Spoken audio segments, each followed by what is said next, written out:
Hello friends, स्वागत है आपका आपके अपने लीगल चैनल में। मैं हूं एडवोकेट सनी शर्मा। दोस्तों, हमारे देश में किसी भी चीज़ में रिश्तेदारों की बहुत बड़ी भूमिका होती है। आप कुछ भी करने जाते हैं तो वो लोग अपनी टांग अड़ाते हैं, या कई बार ऐसा भी होता है कि वो लोग आपको अपनी तरफ से सजेशन दे रहे होते हैं, लेकिन ये जो सजेशन होते हैं कई बार आपको भारी पड़ जाते हैं।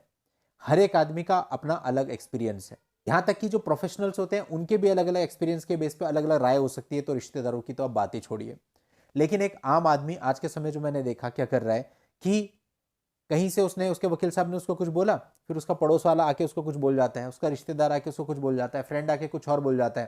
फिर वो कहता है अरे सब लोग तो ऐसे ही बोल रहे हैं, लेकिन वकील साहब कुछ और बोल रहे हैं।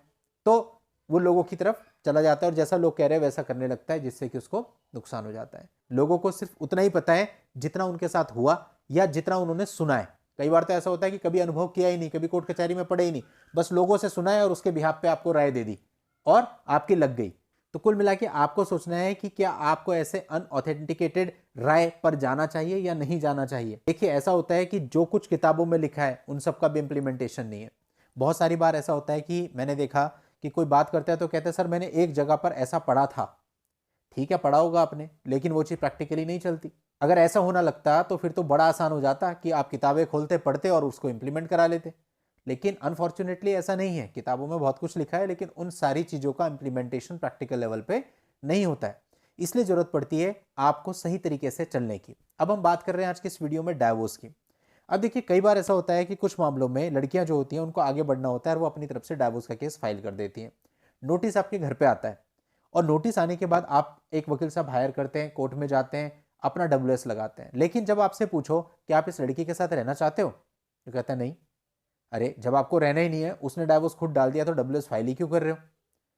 यदि उसने वहां पे कोई मॉनेटरी क्लेम नहीं किया है तो आप सिंपली उसका नोटिस लो और मत जाओ, एक्सपर्टी डाइवोर्स हो जाएगा। अब वो कहते हैं कि नहीं, उसने तो उस पिटीशन के अंदर कुछ एलिगेशंस लगा रखे हैं, मुझे उन एलिगेशंस को डिनाई करना है। ये पूरे तरीके से अपने पैर पे कुल्हाड़ी मारने वाली बात है।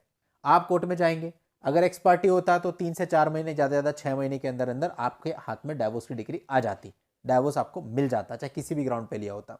लेकिन अगर आप चले गए कंटेस्ट करने, तो कंटेस्ट किस बात को कर रहे हो? पहले तो चाहिए भी आपको डाइवोर्स ही, तो क्या आप कंटेस्ट करोगे? लेकिन प्रोसीडिंग हो जाएंगी बहुत लंबी, कई बार 4 साल, कई बार 5 साल भी प्रोसीडिंग चलती है। और सबसे बड़ी बात है कि अगर एक्सपर्टी डाइवोर्स होता है तो वहां पे यही लिखा जाता है एक पक्षीय निर्णय, यानी कि आपको बिना सुने ये निर्णय किया गया है, तो आपके ऊपर तो कोई बर्डन वैसे भी नहीं आ रहा है। तो ये बहुत माइनर चीजें हैं कि उसने क्या लिखा है उससे क्या फर्क पड़ता है, वो तो उसकी स्टेटमेंट है, वो कोई साबित थोड़ी हो रही है। तो एक्सपर्टी में कोई प्रॉब्लम नहीं है, एक्सपर्टी डाइवोर्स लीजिए, आराम से बाहर आ जाइए। अगर आपके मामले में फॉर्चुनेटली ऐसा हुआ है कि लड़की ने अपनी तरफ से डाइवोर्स डाला है। लोग तो इस चीज के लिए रोते हैं कि भाई लड़की डाइवोर्स डाले, लड़की मैक्सिमम मामलों में कभी डाइवोर्स नहीं डालती, 1000 में 2 मामले आते हैं जहां वो खुद से डाइवोर्स डालती है। तो अगर ऐसा आपके मामले में उसने किया है तो फिर आप इसका फायदा उठाइए ना। आप क्यों कोर्ट में जाकर के, या तो ये हो कि भाई आपको उसके साथ रहना है, आपको डाइवोर्स नहीं देना, फिर तो समझ में आता है कि आप जाके कंटेस्ट करें। लेकिन जब आपको भी साथ में नहीं रहना, उसने डाइवोर्स खुद डाल दिया है, नोटिस लो, घर पे बैठो आराम से टीवी के आगे टीवी देखो, ठीक, और वहां पे आपको डाइवोर्स हो जाएगा, डाइवोर्स हो जाएगा, आप फ्री हो जाओगे, अपनी जिंदगी में आगे बढ़ो। क्या फर्क पड़ता है उसने क्या एलिगेशन लगाया, क्या बोला, क्या नहीं बोला? मतलब कि अगर आप इररिलेवेंट चीजों में जाओगे तो उसका कोई बेनिफिट नहीं है। वो सब कागजों की बातें होती है, कागजों में रहती है, कोई फर्क नहीं पड़ता उससे प्रैक्टिकल लाइफ पे।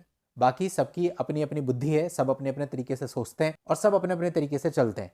उससे हमें कोई एतराज नहीं। हो सकता है कि आप में से भी जितने लोग वीडियो देख रहे हो, कई लोगों के विचार कुछ अलग हो, तो ठीक है, हो सकते हैं। ये इन्फॉर्मेशन तो केवल एक एजुकेशनल पर्पज से जनरली आपको दी जा रही है कि भाई आप ऐसा करेंगे तो आसानी से बाहर आएंगे, बाकी डिसीजन आपका ही है। चलिए दोस्तों, आज के इस वीडियो में इतना ही। नेक्स्ट वीडियो में नई जानकारी के साथ मैं आपसे फिर मिलता हूं। तब तक के लिए goodbye and thank you for watching. Take care.